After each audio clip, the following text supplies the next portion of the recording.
what's the administration's message to some concerned parents across the country who might be now worried about their kids' safety in light of the latest incident? We completely and totally understand the concerns of parents across the country.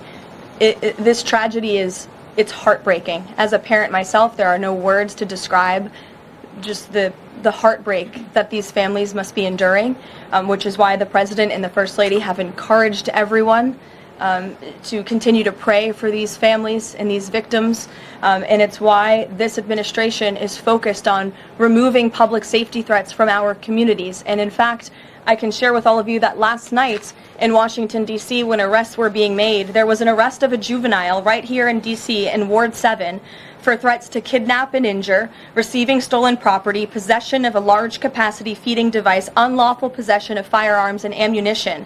A search warrant was executed, 7 firearms were recovered, and the juvenile was arrested after an investigation was initiated based on social media posts allegedly threatening violence towards a school.